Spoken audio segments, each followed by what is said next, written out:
The wind on New Year's Eve was a blade sharpening itself against the brittle plains.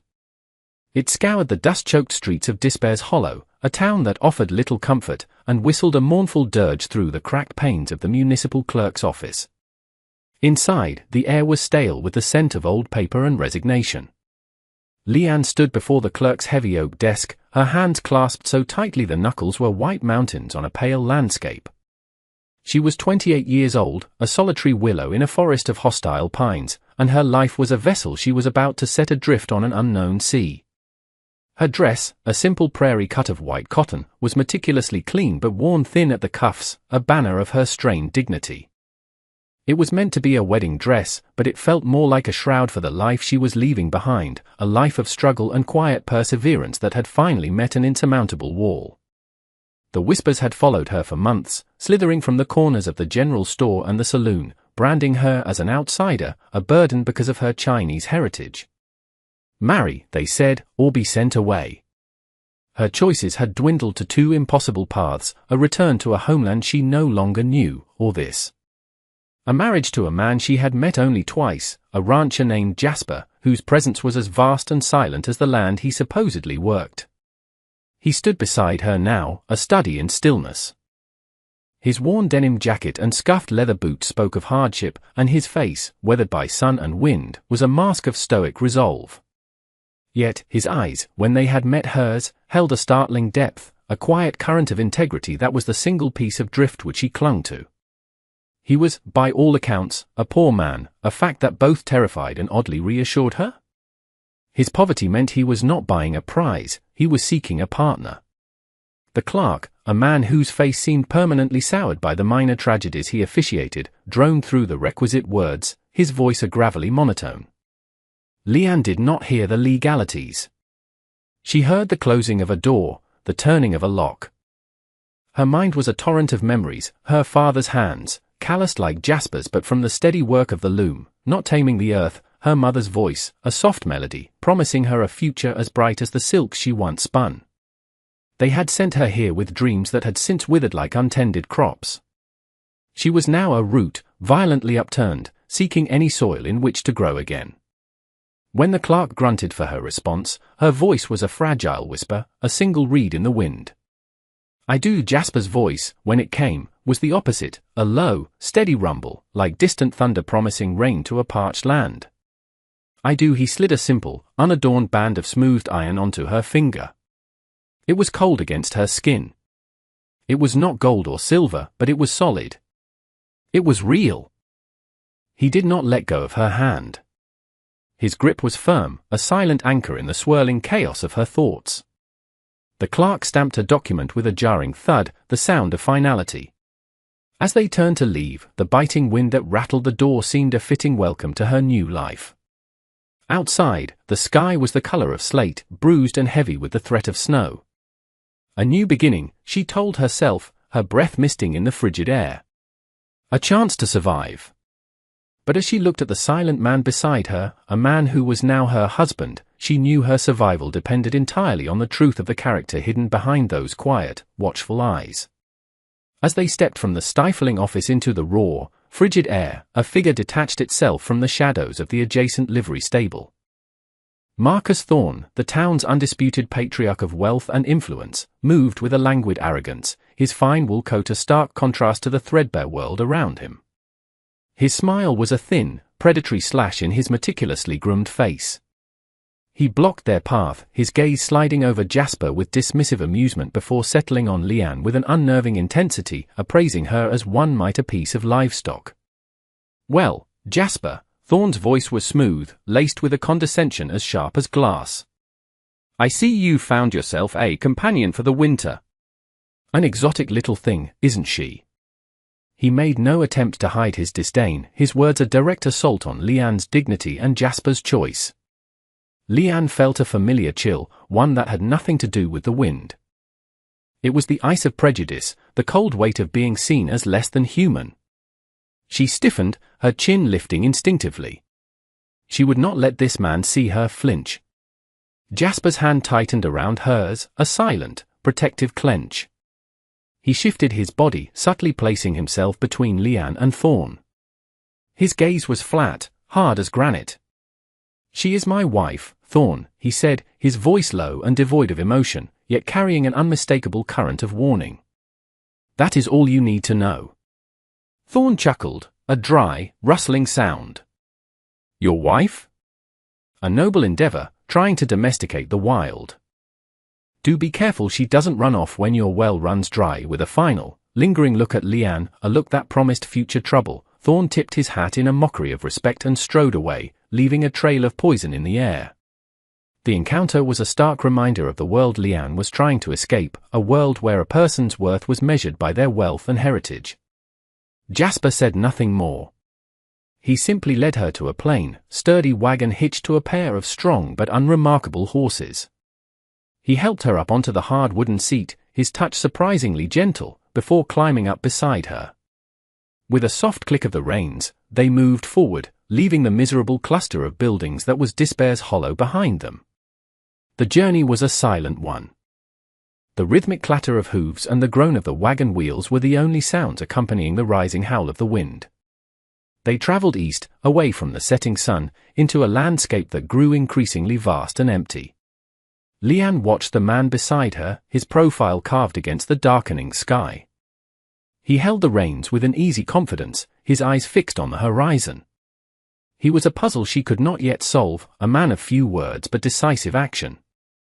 As the last vestiges of the town disappeared behind them, replaced by an endless expanse of rolling brown hills and skeletal sagebrush, a new anxiety began to take root in Leanne's heart. They were heading deeper and deeper into the wilderness, far beyond the small, struggling homestead she knew of. Where, exactly, was this poor rancher taking her? The isolation was no longer a promise of peace, it was beginning to feel like a threat. The landscape, once a monotonous canvas of brown and grey, began to transform with an unnerving subtlety. The hard-packed dirt road they followed softened into a well-tended track, wider and smoother than any public road leading out of Despair's Hollow. The barren plains, dotted with stubborn scrub, swelled into rolling hills cloaked in dense forests of pine and aspen, their branches already laced with the first delicate threads of snow. This was not the territory of a struggling rancher scratching a living from unforgiving soil. This was rich, verdant land, alive with the promise of water and timber, land that would cost a fortune. Leanne's unease grew from a small, flickering ember into a steady, consuming flame. Every mile they traveled took her further from the known world, further into the silent dominion of the man she had just married. Who was he? The question beat against the inside of her skull like a trapped bird. She had traded a public cage for a private one, and the bars of this new prison were the towering trees and the crushing silence between them. Her imagination, starved for facts, feasted on fear. Was he a recluse with a dark past, a bandit who used the guise of a poor rancher to hide his ill-gotten gains? Had she bound herself to a man far more dangerous than the society she fled? She hugged her arms to her chest, the thin cotton of her dress a poor defense against the cold that was now seeping into her bones. She had to know. She could not sit in this suffocating silence any longer. Her voice, when she finally found it, was tight with a tension that mirrored the taut reins in his hands. "Jasper," she began, her gaze fixed on a distant, snow-dusted peak. "Where are we going?" "This land." "It is not what I expected." He turned his head to look at her, his expression unreadable in the fading light. For a moment, she thought he wouldn't answer, that he would retreat further into his stoicism. But his voice was unexpectedly gentle when he spoke. "We're almost there," he paused, then added the two words that were both a plea and a command. "Trust me, Leanne." Trust. It was the one thing she had in shortest supply. How could she trust a man who was a complete enigma? Yet, what choice did she have? They were miles from anywhere, with a storm brewing in the bruised sky above. As if to punctuate the end of their conversation, the wagon rounded a sharp bend, and Leanne gasped. Ahead of them, spanning the road, was a structure so out of place in this wilderness it seemed a hallucination. A massive, wrought iron gate, intricately designed with the motif of intertwined oak leaves, was set between two towering pillars of cut stone. It was not a rancher's gate. It was the entrance to an aristocrat's estate, a declaration of power and wealth meant to keep the world at bay. The path forward was blocked, and Leanne's heart hammered against her ribs. The mystery of her husband was about to be solved, for better or for worse. The horses slowed to a halt before the imposing gate, their breath pluming like white smoke in the freezing air. Leanne stared at the black iron, a formidable barrier between the life she thought she had chosen and the reality that was now before her. There was no gatekeeper, no visible mechanism. Yet, as Jasper sat motionless, the great gate swung inward, moving with a silent, fluid grace that bespoke hidden engineering and immense expense. The soundless motion was more shocking than any loud clang of metal. It was the casual, effortless display of power that left her speechless. She turned to look at Jasper, her eyes wide with 1,000 unspoken questions. For the first time, she saw a crack in his stoic facade. A flicker of apprehension, of profound vulnerability, crossed his features as he watched her. He was not looking at the gate or the path beyond, he was looking at her, gauging her reaction, his entire being coiled in anticipation of her judgment. As he urged the horses forward, they passed through the gates and onto a wide, winding driveway. The world instantly changed. The wild, untamed forest gave way to a managed parkland, where ancient oak trees, heavy-limbed and majestic, stood as silent sentinels. Their branches, now thick with freshly fallen snow, formed a pristine white canopy above them. The air grew still, sheltered from the biting wind, and a profound silence descended, broken only by the soft crunch of the wagon wheels on the gravel beneath. The driveway climbed a gentle rise, and as they crested the hill, the trees parted. There, nestled in a vast clearing, was the house.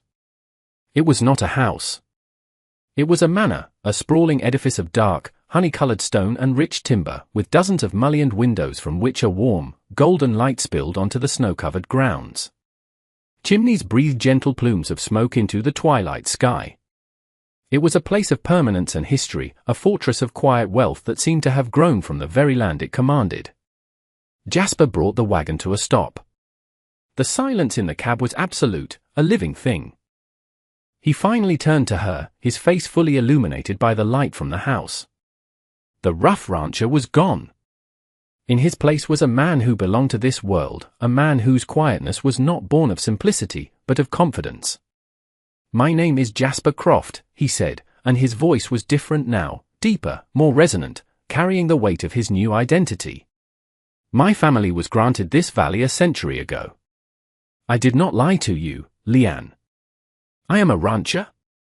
The Croft holdings are the largest in the territory. He gestured toward the magnificent home. "But this is my home.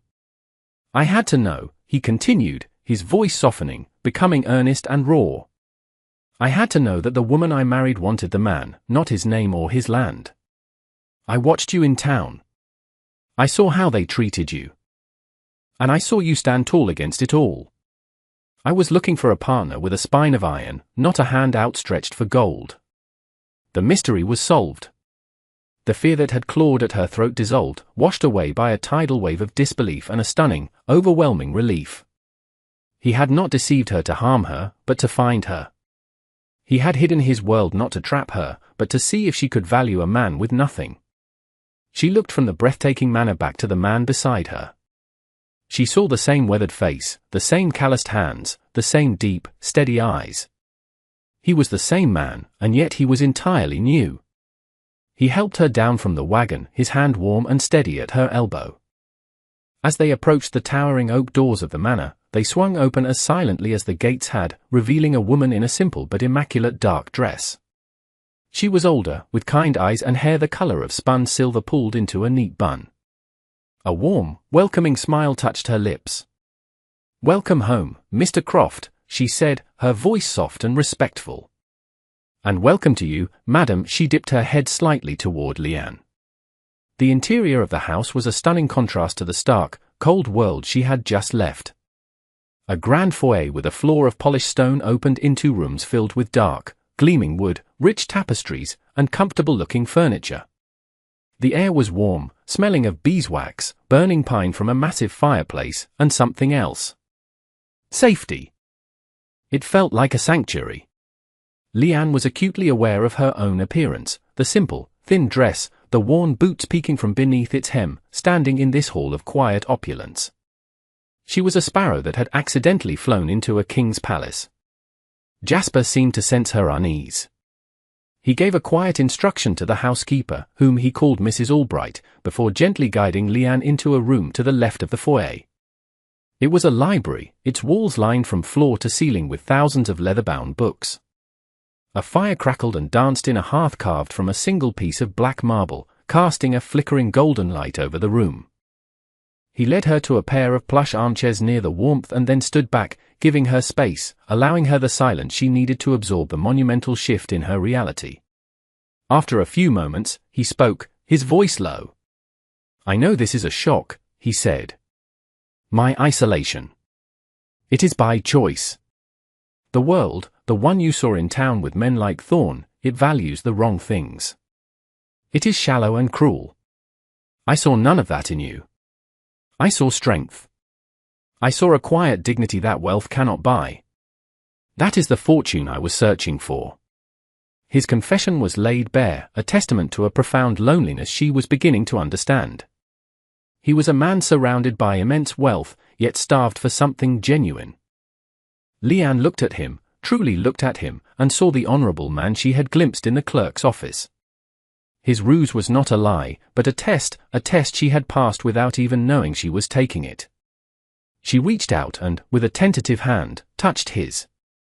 His fingers, rough and calloused from the very real work he did on his vast lands, curled around hers.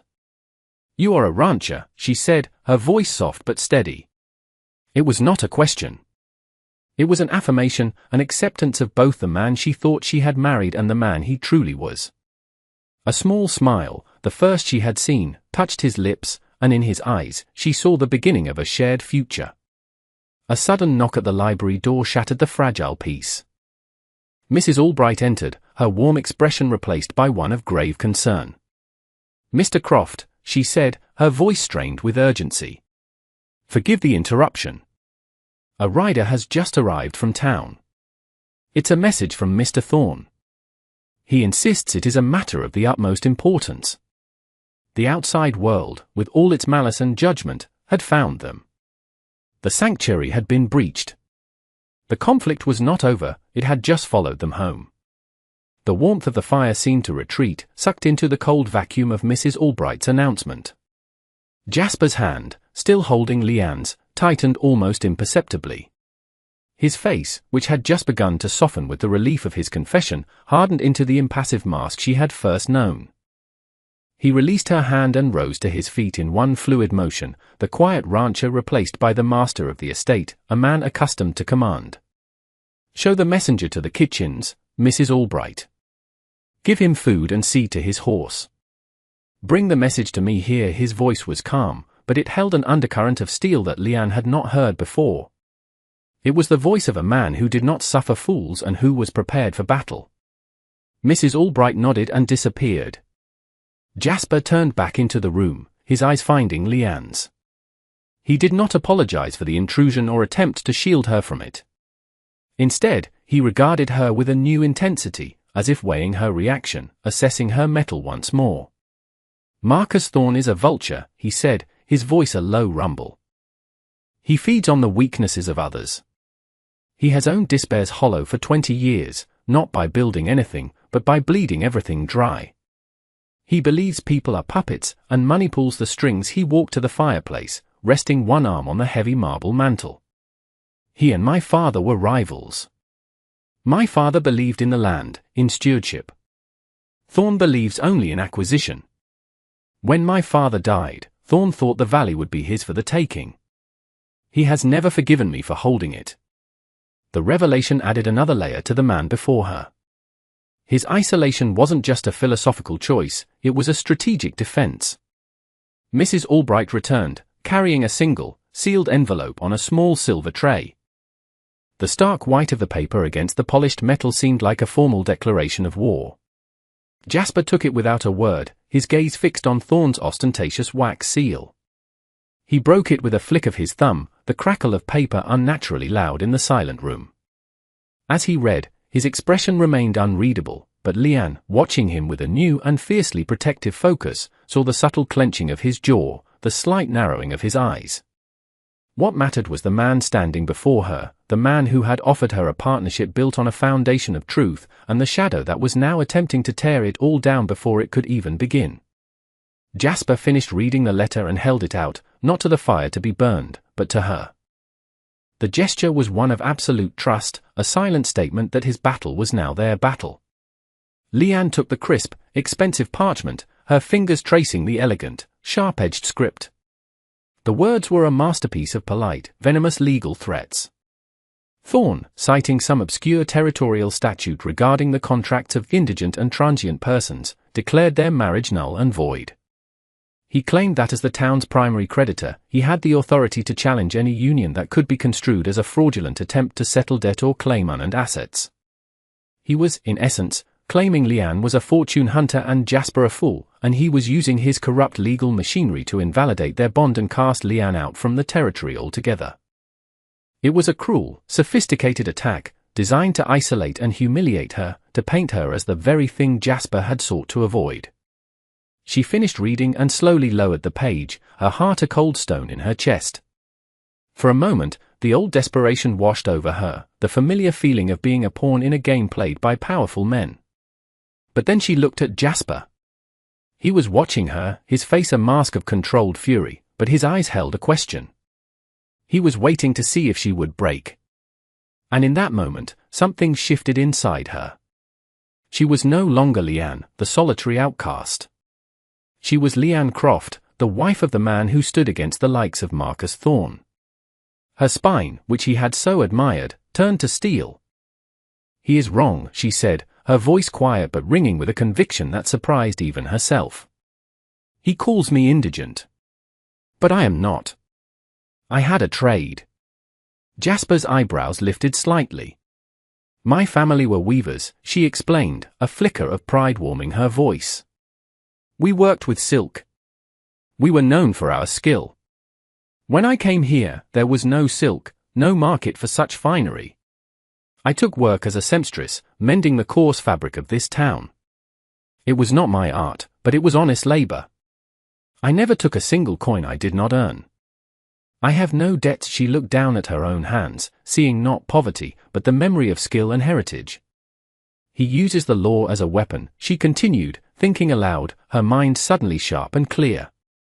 "But a weapon has a handle. It can be turned against the one who wields it.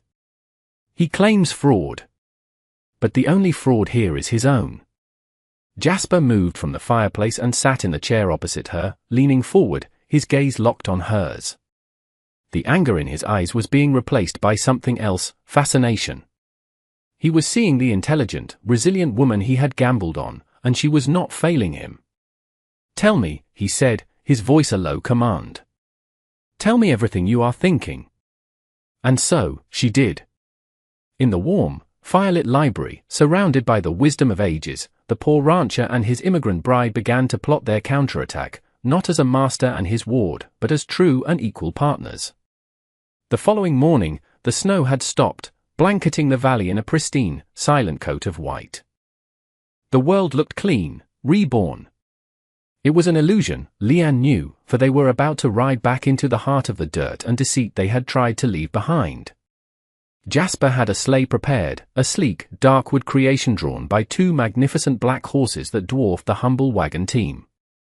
Dressed in a warm, deep blue wool coat and dress provided by Mrs. Albright, Leanne no longer looked like a fragile sparrow. She felt like an eagle, ready to fly into the storm beside her mate. As they glided through the snow-muffled landscape, Jasper broke the comfortable silence. "Are you afraid?" he asked, his eyes on the path ahead. Leanne considered this. The knot of anxiety was there, but it was no longer the paralyzing fear of a lone victim. It was the sharp, focused apprehension of a soldier before a battle. "I am not afraid of him," she said honestly.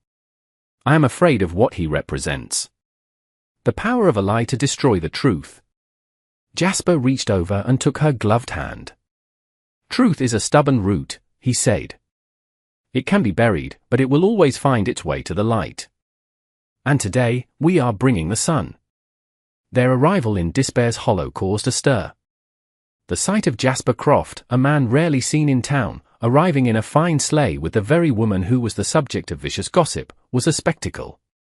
Heads turned, and whispers followed them as they made their way to Thorne's office, a grand, 2-story brick building that loomed over the wooden storefronts like a monument to avarice. Thorne received them in his office, a room designed to intimidate.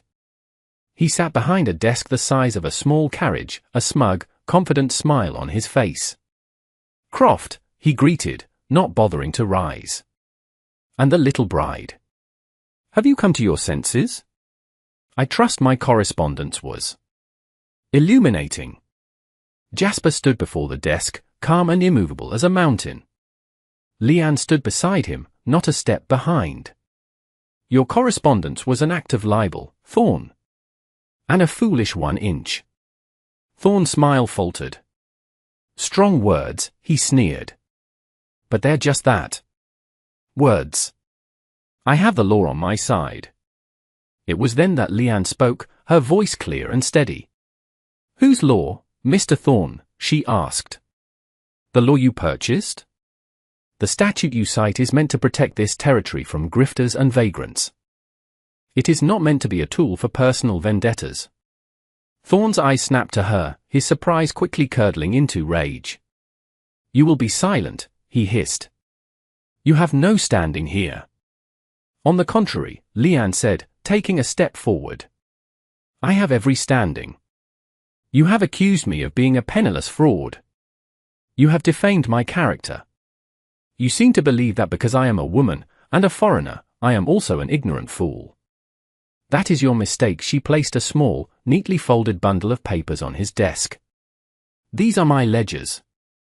For every mended shirt, for every patched dress in this town, I have a record. I have never been indigent. And this," she added, placing a small, intricately woven silk bookmark on top of the pile, its thread shimmering in the dim light, "is my trade. A trade my family has practiced for 200 years. It is my heritage. And it is worth more than every hollow thing in this room." Thorne stared at the bookmark as if it were a snake. He was losing control. He stood up, his chair scraping loudly. "This changes nothing. A few pennies from sewing proves nothing. The marriage is a sham. I will see it annulled, and I will see you cast out." His voice rose to a shout, his sophisticated mask crumbling. He jabbed a finger toward Jasper. "And I will ruin you, Croft. I have a lien on the grain cooperative. Your winter feed delivery is scheduled for tomorrow. I will call in the debt. Your entire herd will starve before spring. Checkmate." The threat hung in the air, thick and suffocating. This was Thorne's final, brutal move. He was willing to sacrifice the livelihoods of every rancher in the cooperative, to let hundreds of animals die, just to cripple Jasper. It was the act of a man who would burn the world to rule over the ashes. Leanne felt a chill of true fear. This was beyond their strategy. This was an attack on the very life that Jasper held dear. She looked at her husband and saw the blood drain from his face. For the first time, he looked shaken. They left Thorne's office in a heavy silence, the man's triumphant laughter echoing behind them. The ride back to the manor was a journey through a frozen hell. The pristine white snow now seemed like a death shroud covering the valley. Jasper held the reins with a white-knuckled grip, his jaw set like stone. The silence between them was a chasm of despair. Leanne's heart ached for him. She saw the immense weight he carried, the responsibility for the land, the animals, the people who depended on him. When they finally returned to the warmth of the library, the fire seemed to offer no comfort. Jasper went to the large window, staring out at the vast, snow-covered expanse of his land. "He's right," he said, his voice raw, defeated. "I was a fool. I stayed up here, content in my isolation, and I let him sink his claws into the heart of the valley. My pride has endangered everything. My animals will starve." Leanne came to stand beside him. She placed a gentle hand on his arm. "No," she said softly. "His cruelty is not your fault. His hate is not your failure." He turned to face her, his eyes filled with a pain and vulnerability that shattered her heart. "What can I do, Leanne?" he whispered, the question a plea. "He has me trapped. I cannot raise that kind of cash in a day." This was the moment. She could offer him empty comfort, or she could be the partner he had sought. She met his gaze, her own clear and resolute. You cannot fight him with money. You cannot fight him on his terms. So, we must change the terms. She thought back to her life, to stories her grandfather used to tell. In my village, when the silk harvest failed one year, the people panicked. But the weavers did not. They used a different fiber, one that was considered common, worthless. They used threads of stinging nettle. They spun it so fine, so perfectly, that they created a cloth more beautiful and stronger than silk. They survived by seeing value where others saw only weeds. Jasper looked at her, his brow furrowed in confusion. "What are you saying?" "I am saying," she said, her voice gaining strength, "that we must look for the stinging nettle. Thorn thinks he controls the grain. But do your cattle only eat grain?" A flicker of understanding dawned in his eyes. "No," he said slowly. "In the high pastures, there are winter grasses. Hardy, full of nutrients. But they're snowed in. Inaccessible. The passes are inaccessible to wagons," she corrected him gently. "But not to men on snowshoes. Not to sleds pulled by strong horses. You have dozens of ranch hands, men loyal to you." The idea took root, a spark in the darkness. It was a monumental task, a desperate gamble against the weather and time. But it was a chance. It was a solution born not of wealth, but of ingenuity, resilience, and community. It was her solution. Overwhelmed by a sudden, powerful wave of emotion, gratitude, admiration, a deep and profound love, Jasper reached out, his hands cupping her face. He looked at her as if seeing her for the very first time. "A spine of iron," he breathed, his voice thick with emotion. "I had no idea." He leaned down and pressed his lips to hers. It was not a kiss of passion, but of reverence. It was a kiss that sealed their bond, a promise made in the face of despair.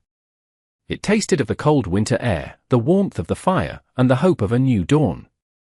The Croft Valley awoke before sunrise. A horn, deep and resonant, echoed from the manor, a sound not heard in a generation. It was a call to arms.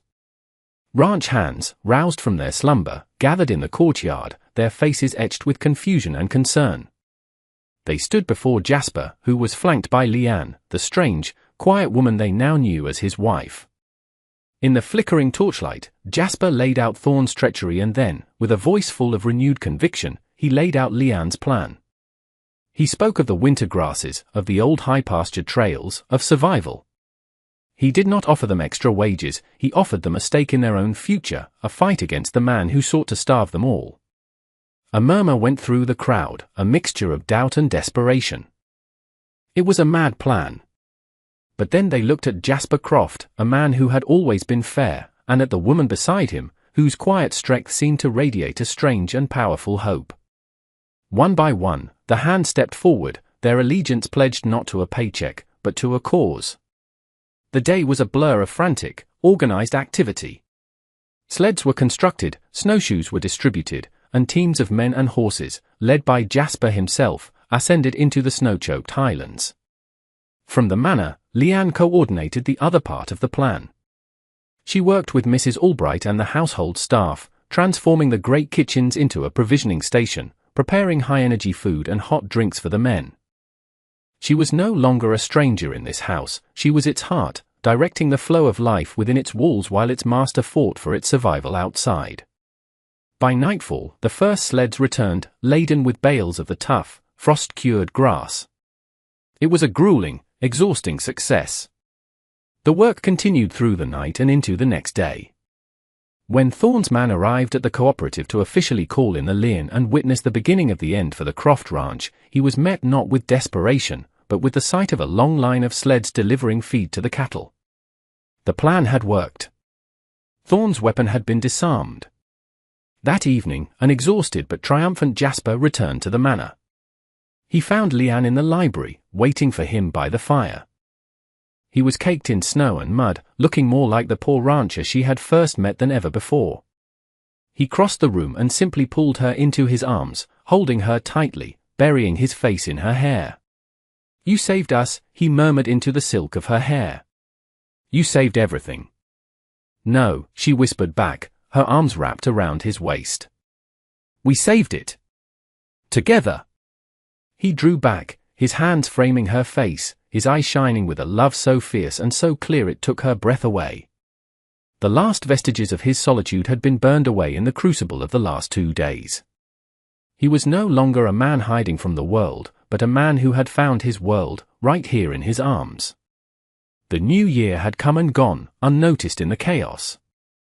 But as they stood there, wrapped in the warmth of the fire and each other, they knew their new year, their new life, was just beginning. The grand house was no longer just his fortress, it was their shared home. The vast land was no longer just his inheritance, it was their future. And the bond between them, tested by malice and forged in crisis, was stronger and more precious than any iron gate or stone wall. It was a partnership of equals, a love built not on wealth or status, but on the unshakable foundation of character, courage, and a shared truth as stubborn and as beautiful as a root finding its way to the light.